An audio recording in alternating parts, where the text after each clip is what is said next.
이제 2부 녹화를 시작하겠습니다. 근데 질문이 첫 번째 게 너무 어려웠어가지고 두 번째는 약간 그래도 우리의 사는 모습 관련한 질문이 좀 많을 것 같아서 네. 먼저 첫 번째 질문이 10년, 20년, 50년 뒤의 삶은 어떨지에 대한 질문이 왔거든요. 부사님은 생각해본 적이 있나요? 이런 삶에 대해서? 사실 막 생각 막 안 하게 됐기도 했어요. 근데 10년 뒤, 20년, 25, 34년, 15년 네? 뭐라고 하시는 거예요? 10년 뒤에 삶. 한 치 앞도 모르겠지만 근데 뭐 저랑 겸아랑 그런 얘기 하죠. 우리 언제 전업사무실 해? 이렇게 네. 하고 그런 얘기도 하고 앞으로 어떤 삶 살고 싶어 그런 얘기를 하는데 저는 일단은 지금 이렇게 주식에 엄청 몰두해 있고 하는 일이 너무 좋거든요.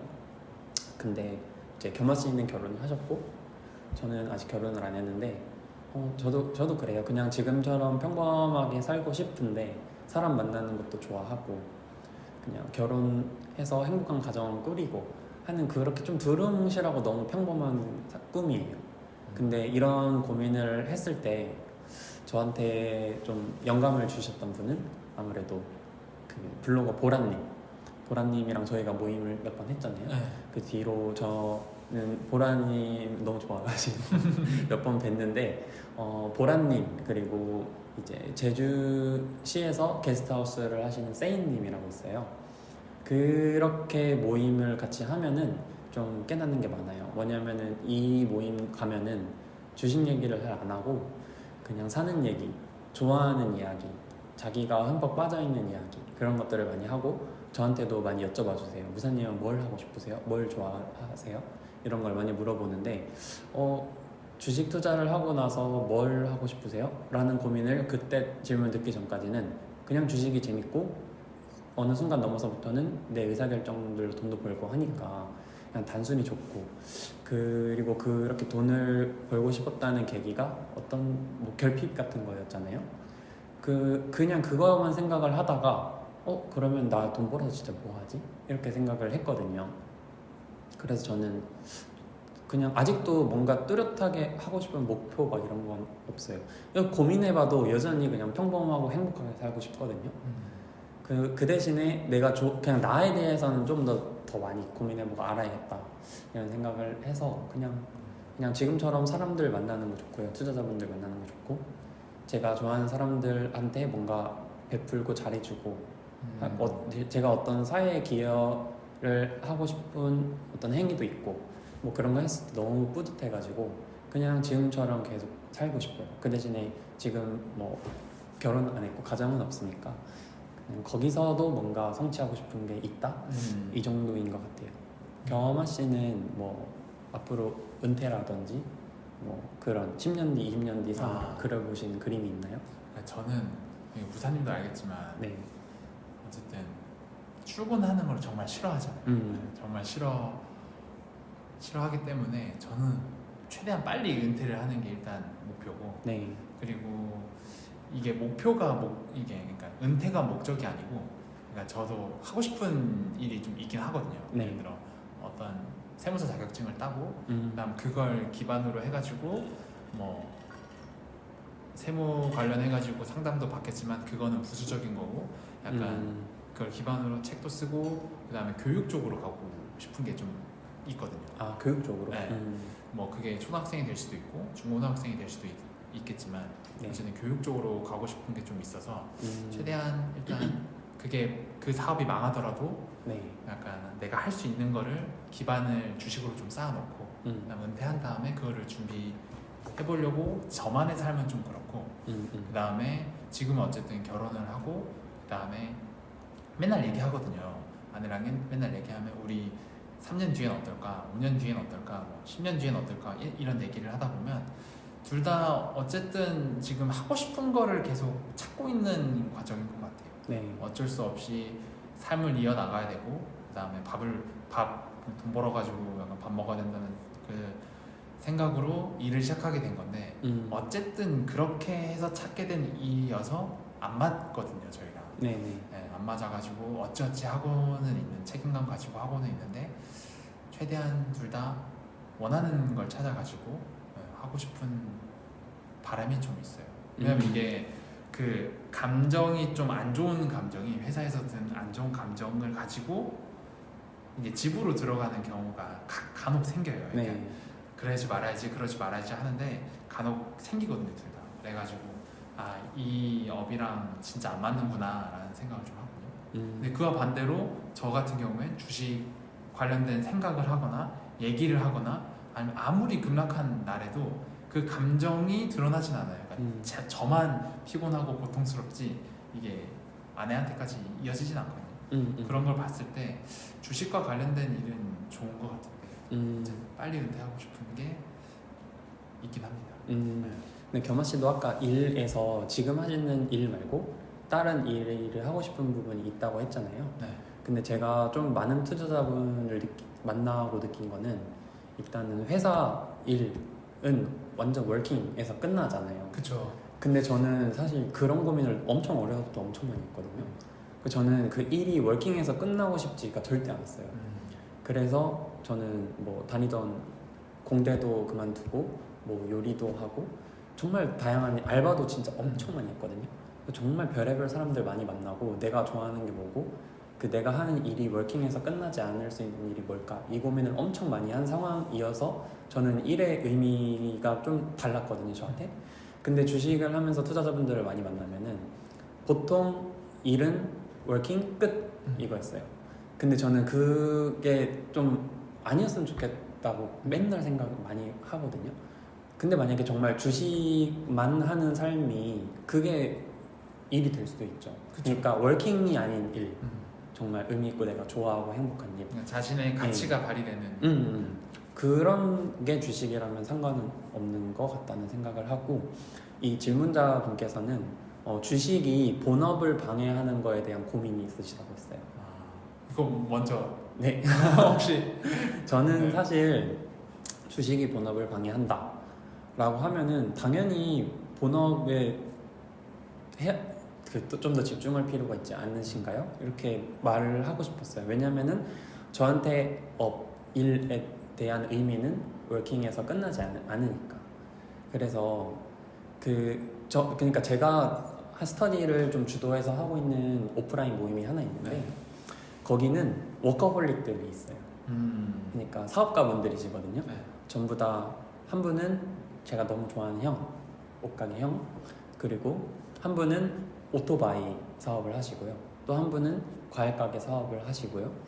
근데 이 세 분 다 아주 어렸을 때부터 이 업에 자기가 좋아하는 일에 엄청 흠뻑 빠져가지고 그게 자연스럽게 자기의 일이 된 케이스라서 이분들은 워킹에서 끝나지 않아요. 반대로 이분들이랑 사업가분들이랑 이야기를 나눠보면은 투자자분들이랑 일을 대하는 태도가 아예 다르거든요. 그러니까 투자 일이 싫고 자기가 어떤 결핍을 느꼈거나 자신의 처지가 이 반복 매너리즘 되는 이 일상이 싫어가지고 그 주식에서 뭔가 그런 돌파구를 찾아서 주식에 몰두하는 케이스인 분들이 많고요. 맞아요. 근데 저 반대로 사업에서 정말 성공하신 분들이랑 주식 스터디도 제가 하고 있잖아요. 여기서는 또 비중이 달라요. 이분들은 내가 하는 일이 너무 좋아, 너무 내 일을 사랑해. 근데 그렇게 해서 성공을 하신 분들이거든요. 근데 그 주식도 해서 나는 내 일을 정말 순수하게 더 사랑하고 싶어라고 하시는 분들이세요. 그러면은 또 다르잖아요. 지금 그렇죠. 다르죠. 일의 의미가 다르잖아요. 그래서 아무래도 저 주식이 본업을 방해하는데 어떻게 해야 할까요? 라는 고민이시라면 아마 일이 워킹에서 끝나는 케이스인 것 같고, 그리고 실제로 본업을 방해하고 있다면은 그거는 저는 조금 잘못하고 있는 것 같아요. 예. 그래서 자기 책임감을 다해서 그게 워킹이라도 그 마무리 짓고 그 조직이 굴러가게 해줘야 그게 뭔가 저는 맞다고 생각을 해요. 예. 근데 이게 그러니까 이게 2번이랑 3번을 조금 이어서 제가 워킹의 입장에서 좀 말을 해보자면, 네.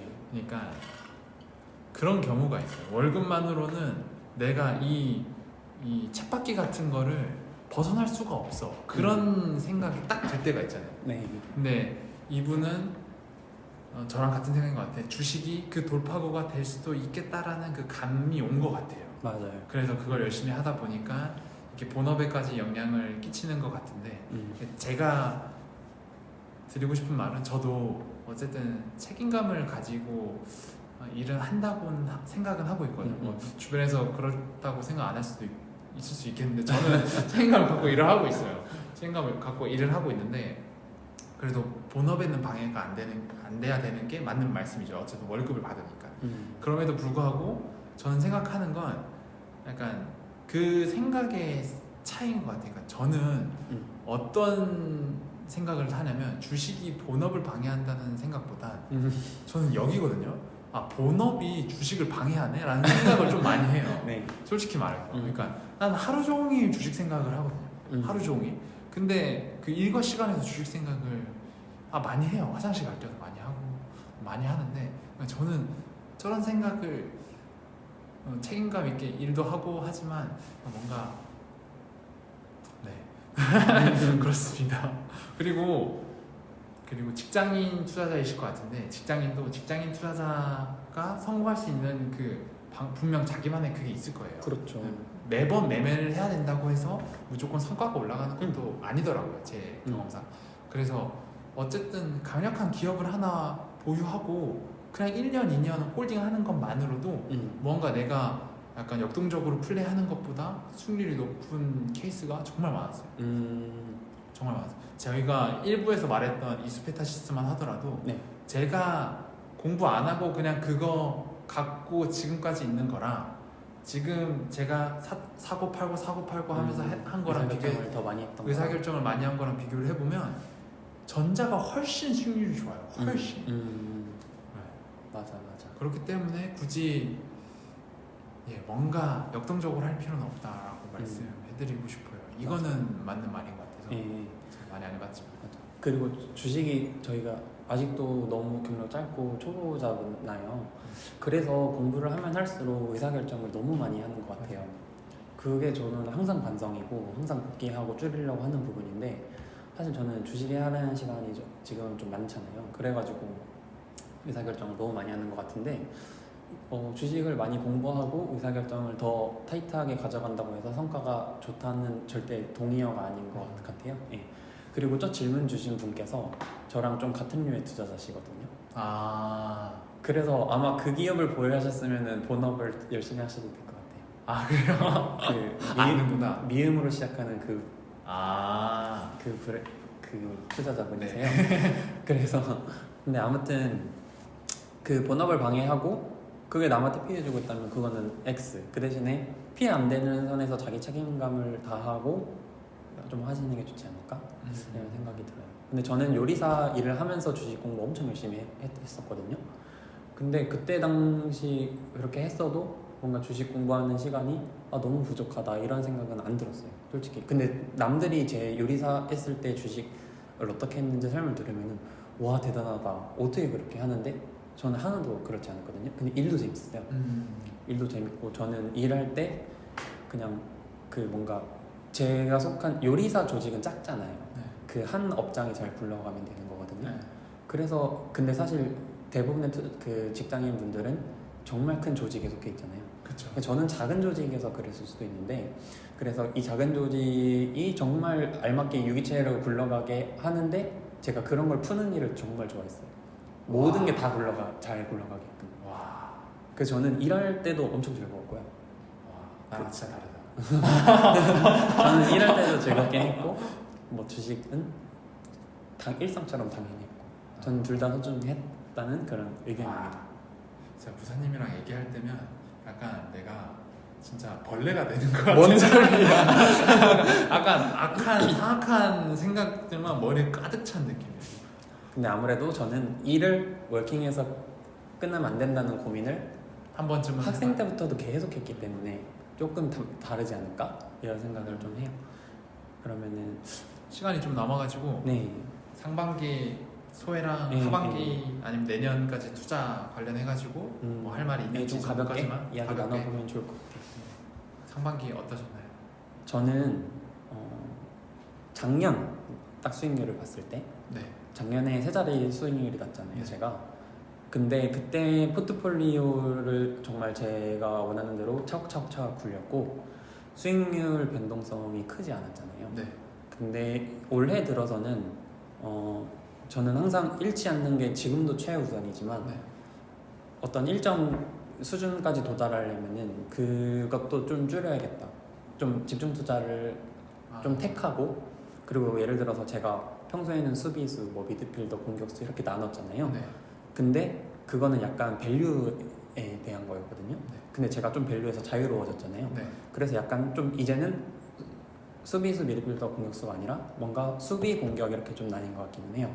미드필더 없이. 네, 그래서 작년보다는 집중 투자를 조금 하고 있대. 그 포트폴리오라는 큰 틀은 안 벗어난 것 같거든요. 그 대신에 제 수익률, 올해 수익률만 놓고 딱 봤을 때 변동성이 좀 심해졌어요. 그 초반에는 그게 제 평소 스타일이랑은 좀 달랐으니까, 그러니까 스타일은 비슷했는데 그 MDD가 달랐죠. 네. 그거에 대해서 좀 스트레스로 다가오더라고요. 그래서 과거로 돌아갈까라고 하는데 또 위로 튈 때는 또 그 매력을 또 갖더라고요. 그래서 저는 아직 뭔가 엄청 투자 스타일이 확고하고 저만의 비기가 있고 한 건 아니라서 계속 이제 조금 더 알파를 추구하려는 노력을 계속 하는 편인데 어쨌든 조금 바뀐 것 같기는 해요. 그 대신에 그 상반기에서 제 스타일에서는 그랬고, 뭐 성과로 보면은 성과가 나쁘지는 않은데 엄청 좋지는 또 않거든요. 그래도 시장 대비해서 네. 아웃퍼폼은 했잖아요. 예, 그렇죠. 예. 시장 대비해서 정말 그래도 정말 꽤나 수익률이 높은 편이긴 하거든요. 근데 이제 제가 그 알파를 추구하려고 했던 이유가 저희 스터디 분들이 너무 잘하시니까. 그렇죠. 예, 정말 너무 잘해요. 너무 잘해서 나도 그렇게 조금 포트폴리오를 굴리고 차근차근 잔잔하게 올라가는 것도 좋지만 이분들의 성과가 압도적이니까 이분들의 방식도 한번 해봐야겠다라고 생각해서 그걸 제 나름의 포트폴리오를 굴리는 건 유지하되 조금 바꾼 거잖아요. 변형을 준 거잖아요. 그래서 하는데 저는 이 방식도 좀 괜찮은 것 같고요. 그래서 하반기 내년도 그냥 똑같이 계속 하자 이런 생각이에요. 이렇게 하반기 내년 뭔가 목표 이런 건 없고 그냥 계속 할 뿐인 것 같아요. 겸하신 상반기가 제가 봤을 때는 1분기, 2분기가 아주 완전 달랐잖아요. 달랐죠. 그래서 한번 소회가 어떠신지 궁금합니다. 저는 상반기는 운이 정말 좋았어가지고 특히 2분기 때 좋았어서 작년 1년에 벌었던 거 그 이상으로 번 것 같아요. 그나마 다행이었고, 그 다음에 우사님이 아까 말해줬던 솔직히 저희 스터디에 어쨌든 추세 추종을 잘 하시는 분들도 계시고 어쨌든 그런 트렌드가 지금 먹히는 장이라고 보거든요. 코로나 이후부터 시작해가지고 어쨌든 근데 그런 게 먹히는 장이 있고 다른 게 먹히는 장이 있어서 뭐 이게 옳다 그르다는 아닌 것 같고요. 근데 제가 느끼는 건 상반기는 진짜 추세 추종이 정말 잘 먹히는 장이었다라고 생각은 해요. 네, 생각은 하고, 그리고 상반기 정말 가는 놈만 갔던 것 같아요. 그게 뭐 추세 추종일 수도 있겠지만 제가 가는 놈만 갔던 것 같고, 그리고 생각해보면 가는 놈만 갔던 거의 본질은 또 이익이거든요. 그렇죠. 네, 실적이 좋을 거라는 데이터가 나오든지 아니면 실제로 실적이 1분기 실적 발표했는데 이익의 질이 달라졌고 아니면 그리고 그 이익의 질이 달라진 게 최소 올해 아니면 길면 내년까지도 이어질 거라는 약간 시장의 컨센서스가 형성됐고 그런 기업들이 급하게 올라가거든요. 정말 급하게. 그래가지고 좀 많은 걸 생각하게 됐던 것 같아요. 근데 여전히 저는 계속 그렇게 할 것 같긴 해요. 아까 첫 번째 1회 때 말했던 어떤 투자 스타일인가 이냐에 대한 질문에 대해서 실적이 정말 드라마틱하게 좋아진 애들에 대해서 비중 있게 투자하고 그렇게 계속 할 것 같아요. 그리고 하반기는 어쨌든 다들 생각하는 그 이슈가잖아요. 금투세. 네. 그래서 금투세 때문에 뭐 예탁금이 빠지든 뭐 그런 징조가 조금은 보이겠죠. 징조가 좀 보이면 저도 비중을 좀 많이 덜고 좀 보지 않을까 하는 생각이고, 대선은 솔직히 막 누가 되든 말든 대선 이후에만 대산이 끝나면 어쨌든 불확실성 해소니까 그거는 크게 신경은 쓰지 않는데 금주세가 좀 신경이 많이 쓰이고 있고. 그러게요. 그래서 예를 들어서 뭐 항상 뭐 추석 때 안 좋았다 이런 게 있었잖아요. 그렇죠. 그래서 그런 걸 인지한 투자자들이 나는 한 달 빨리, 그쵸. 나는 한 달 빨리 이렇게 하다 보니까 벌써 벌써 이미 다 빼놨더라고요 사람들이. 그러니까. 그래서 뭐 거래대금도 너무 없는 것 같고 예탁금 대비해서. 근데 융자는 계속 유지가 되고 있고 예탁금 넣는데 거래대금이 없고 이렇게 하니까 이 시장 전체적으로 그 쏠림이 심할 수밖에 없는 환경이었던 것 같고. 그런 것 같아요. 그리고 장세도 좀 바뀐 것 같아요. 저랑 겸화 씨는 항상 이익에 집중했잖아요. 네. 기업에 버는 돈. 근데 23년도에는 사실 다 좋아졌잖아요. 그렇죠. 실적 발표 때마다 모든 기업들이 다 좋아졌어요. 그래서 좀 쉬었던 장이었던 것 같고 원래 24년도인가요? 24년도 24년도 1분기 실적 발표를 하고 나서는 이제 겸화 느낀 점이 좀 달랐던 것 같아요. 저는 왜 이렇게 돈 버는 애들이 많이 없지? 그죠. 개수는 이렇게 생각을 했고 겸화는 와 실적 좋은 애들 많네? 이렇게 말은 했지만은 그러니까 저는 23년이랑 다르다 이렇게 느꼈고 겸화는 좋은 거를 발견했을 때 와 이게 더 미쳤다 이렇게 좀 더 집중한 케이스였고 저는 뭔가 조금 장이 어려워지고 있다 이런 걸 좀 체감했던 것 같아요. 그래서 아마 그 연초에 올해 이제 1분기 실발 뒤로 실적 장세다 뭐 이런 이야기 나왔는데 그 장세도 참 중요한 것 같아요. 23년도에는 좀 대부분 다 좋아지는 구간이었기 때문에 그렇게 플레이하는 게 맞았고 그냥 저희가 기업을 고르고 산업을 고르고 하는 건 똑같은데 그 장세를 판단해서 제 포지션을 왔다 갔다 하진 않을 거고 항상 산업과 이익인데 어쨌든 그 이번에는 유독 그 돈 버는 애들이 좀 귀해졌고 앞으로 좀 더 귀해질 것 같고요. 네. 그래서 이 분위기가 좀 더 유지되지 않을까 그런 생각을 저는 좀 해요. 내년은 벌써 생각하기가 좀 어렵긴 하죠. 근데 내년은 확실히 그 주목하고 싶은 섹터는 있긴 해요. 우주 쪽이랑 친환경 쪽. 확실히 주목하고 싶은 건 두 쪽. 그 부분은 한번 다음 영상에 다음에 달아볼까요? 한번 달아보겠습니다. 네, 다음에 다 알아보면 좋을 것 같고 어쨌든 2회 2부까지 이렇게 이번 녹음을 또 마쳤습니다. 그러면 저희 실발 때 또 한번 8월에 한 번 모이시죠? 더 네, 한번 보겠습니다. 네, 알겠습니다. 네, 감사합니다. 감사합니다.